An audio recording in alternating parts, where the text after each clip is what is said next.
Hi children, welcome to Annie's Learniverse tutorial. The Little Beam and the Tiger. In a small, vibrant village nestled in the heart of India, there lived a little boy named Beam. He was no ordinary child. Beam was strong, brave, and full of energy.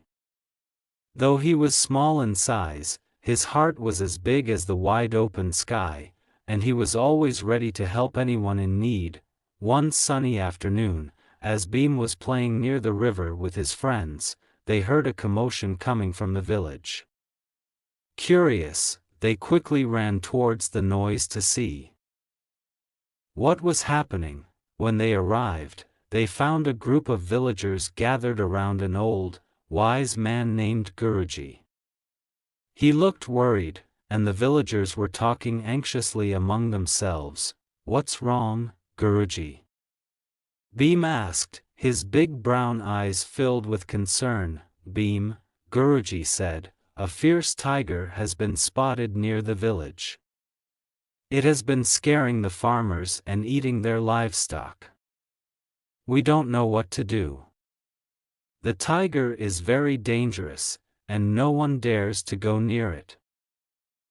The villagers nodded in agreement, their faces filled with fear.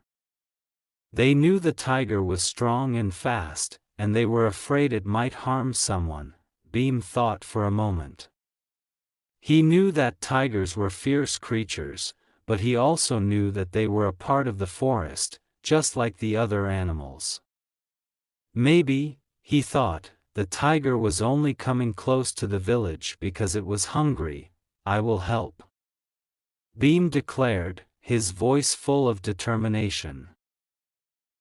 "I will talk to the tiger and see if I can find out why it is coming to the village," the villagers gasped. "But Beam, it's too dangerous," they warned.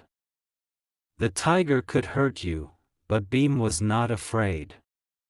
He knew he had to do something to help both the villagers and the tiger. He asked Guruji for his blessing and set off towards the forest, where the tiger had been seen. As Beam walked deeper into the forest, he stayed alert, listening to the sounds of the trees and animals around him. Finally, he heard a low growl coming from a nearby cave. It was the tiger. Beam approached the cave slowly and carefully. "Hello, mighty tiger," he called out. "I am Beam, from the village. Why have you been coming to our homes and scaring the people?" The tiger stepped out of the cave, its eyes glowing in the dim light. It was a magnificent creature, with a sleek orange coat striped with black. But instead of looking angry or fierce, the tiger looked tired and sad. "I do not wish to harm anyone," the tiger replied in a deep voice. "But the forest is drying up, and there is not enough food for me here. I am hungry and desperate, and that is why I have been coming to the village." Beam felt a pang of sympathy for the tiger.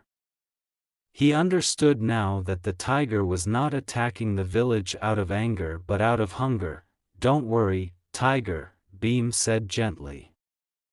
"I will help you find food, so you won't need to come to the village anymore." Beam quickly gathered some of the villagers who were brave enough to help.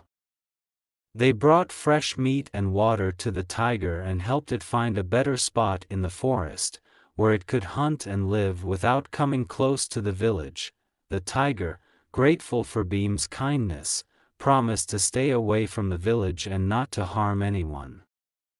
Beam and the villagers returned home, knowing they had done the right thing by helping the tiger rather than fearing it. From that day on, Beam was known as a hero in his village. Not only was he strong and brave, but he was also wise and compassionate. The villagers knew they could always count on Beam to protect them, not with force, but with understanding and kindness, and so, Beam continued to live happily in his village, always ready for the next adventure, always ready to help those in need, whether they were human or animal.